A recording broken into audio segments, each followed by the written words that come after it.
Ali Muhammedin ve aczil ferecehum. Bu gördüğünüz mezar ki hal-hazırda təmir edilir. İmam Zaman Aleyhisselam'ın birinci naibi Hazret Osman ibn Said el-Emri Rıdvanullahi aleyhin mübarek qəbridir.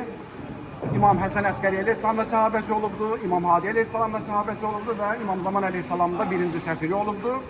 Tarixdə ən, belə deyək də, yəni imam tərəfindən vəsaqətinə, düzgünlüyünə, doğruluğuna neçə nəfərin ki, açıq-aşkar şəhadət verdi. Bir də bu kişidir ki, Həzrət buyurur ki, onun sözü mənim sözümdür. Hər nə əmr eləsə, elə bil mən əmr eləmişəm. Bismillahirrahmanirrahim. Allahümme salli ala Muhammed ve ali Muhammedin ve aczil ferecehum. Bu gördüğünüz mübarək əsəri İmam Zaman Aleyhisselamın ikinci naibi Muhammed bin Osman El-Amri Rıdvanullahi aleyhin qəbridir. Həzrət İmam Zaman Aleyhisselamın ikinci naibini qeyd elədi. Atası Osman ibn Said İmam Zaman Aleyhisselamın birinci naibi idi. Bu da ki atası vəfat edəndən sonra imamın əmri ilə ikinci səfir kimi, ikinci naib kimi təyin olundu və imamla Şiələr arasındakı vasitəçiliyi ən ali dərəcədə icra elədi. İmam Həsən Əskəri Aleyhisselamla bunun və atasının barəsində məşhur hədis var. Buyurur ki, Əl-Əmriyyü və ibnuhu siqatan. Əmri, yəni Osman ibn Said və onun oğlu, yəni Muhammed ibn Osman bu kişi, İmam Həsən Əskəri Aleyhisselam buyurur ki, siqatan, iki dənə ən düz danışan kişilərdirlər. Ma əddəya iləykə fə inni yuəddiyan. Hər ey şiyələr, sizə hər nə çatdırsa mənim əmrimi çatdırır. Fəsmə'u ləhuma və ati'uhuma. Hər nə əmr eləsə ona itaat edin. Yəni mütləq şəkildə İmam Əleyhisselam atasının və bunun əmri şiyələrə itaat eləməyə vacib elədir ki, hər nə əmr eləsə itaat edin. Bismillahirrahmanirrahim. Allahümme salli ala Muhammed ve ali Muhammedin ve aczil ferecehum. Bu gördüğümüz mübarək əsəri İmam Zaman Aleyhisselamın üçüncü xas naibi, üçüncü səfiri Həzrət Hüseyn ibn Ruh Ən-Nəvbəti Rıdvanullahi aleyhin mübarək əsəridir. Hüseyn ibn Ruh demək olar ki, çox sıxıntılı, çətin bir vəziyyətdə, yəni məzhəblərin, belə deyək də, batil məzhəblərin rövnəqləndiyi, baş alıb getdiyi bir vaxtda o çətin anda imamın sanki səfirin öz boyuna götürüb və həmən vaxtda Şiənin belə deyək, ən böyük alimlərindən biri olan İbn-i Əzaqir Şəlməğani ki, ən böyük alimlərdəndir, nəhəng alimlərdəndir, azdı yolun və şiəliyi hara çəkmək istədi? Batil yollara, qulatlığa. Həmən vaxtda Hüseyn ibn Ruhdan soruşurlar ki, Maza nəfəli bi kutubihi və buyutuna minhə mələq. Ağa, neyniyə onun kitabları ki, evimiz dolu, necə indi hər evdə Quran var, məfatih var, sanki o cür Səyyid İstəmiyanın minhacı məsələn var. Peki evimiz dolu onun kitabları ilə neyniyək? Hüseyn ibn Ruhda zahirən ağadan soruşur, yəni öz cavab verir ki, Ma əqulu fihi illa ma qalə Əbul Həsən Selamullahi ilə İmam Hadi eləsən ki, Bəni Faddal Xuzu ma rəvəv və zəru ma rəəv. Rəvayət etdiklərin götürün, əqidəsin atın.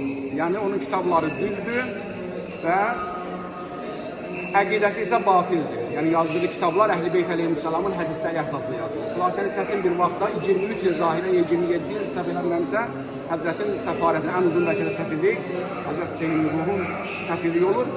Qabaqda maşında qeyd elədim ki, bunun vasitəsi ilə Şeyx Saduq Rıdvanullahi aleyh imama məktub çatdırılır və İmam Əleyhisselam dua eləyir. Və Şeyx Saduq imamın duası ilə dünyaya gəlir ki, bu qədər bərəkətli Allah qala ömür verir Şeyx Saduqa da, bu kişilərə də hamısının ruhuna bir həmsura hədiyyə eləyər. Bismillahirrahmanirrahim. Allahümme salli ala Muhammedin ve ali Muhammed ve aczil ferecehum. Bu gördüğünüz məzar İmam Zaman Aleyhisselamın dördüncü xas naibi Ali bin Muhammed Əs-Səməri Rıdvanullahi aleyhi mübarək qəbridir.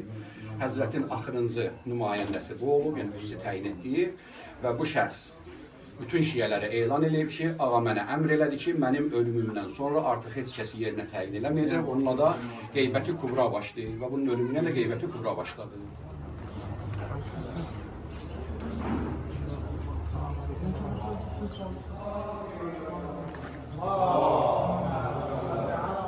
Bismillahirrahmanirrahim. Allahümme salli ala Muhammed ve ali Muhammedin ve aczil ferecehum. Bu gördüğümüz mübarək zəri Şiə tarixində Şiənin ən böyük alimi olan və demək olar ki, bəlkə bundan yuxarı səviyyəli mühəddisimiz yoxdur. Siqatul İslam Şeyx Muhammed bin Yaqub Əl-Kuleyni Rıdvanullahi aleyhin qəbridir ki, əgər hal-hazırda nə qədər ki, fikri şəri məsələlər əməl edir, demək olar ki, onun tən yarısı bu kişinin bərəkətindən, yəni kafidən götürülən rivayətlərdir, tən yarısı. Kutubul Ərbəmiz ki var, 4 dənə kitabımız, onun ən yaxşısı, ən üstünü, ən mötəbəri bu kişinin yazdığı kafidir ki, bu dəqiq, yəni şiənin bütün fikri, əqaidi demək olar ki, bu kişinin bərəkəti sayəsindədir. Tən yarısı, bunun da tən yarısı yerdə qalan mühəddislərin payına düşür. Və bunun barəsində deyək ki, bundan düz danışan və qələmi bundan sadiq olan ikinci bir şiə mühəddisi demək olar ki, olmayıb. Şəhid Sani, hamınız bilirsiniz, alimsiniz, tələbəsiniz, nə həddədir? Şəhid Sani demək yuxuda gördüm, Siqətül İslam Şeyx Quleynidir. O qədər əzəmətliydi ki, özüm yanında kiçik tələbə kimi görürdüm. Öpdüm əlini, ziyarət elədim. Dedim ki, ağa səndən bir dənə xahişim var. Dedim, nədir? Dedim ki, istəyirəm ki, öz əli ilə yazdığım kafini mənə hədiyyə eləyəsən, yuxuda. Girdi otağa deyir, çıxdı. Qızılla bəzənmiş kafini sadəcə öz əlimdən yazdığımdır. Aldım deyə öpdüm, ziyarət elədim. Orada ayıldım yuxudan. Həyatda demək ki, ən peşman olduğum həmən yuxuda ki, mən onu niyə alıb yuxudan çıxara bilmədim söylə. Yəni bu Şəhid Sani kimi nəhəng deyil ki, özümü kiçik tələbə kimi gördüm Şeyx Quleynin qabağında ki. Allah rəhmət eləsin. Yəni bütün şiənin boynunda hamımızın haqqı vardır. Ruh nəblərini həmin sonra oxuyaq. Allahümme sallallahu aleyhi ve sellem.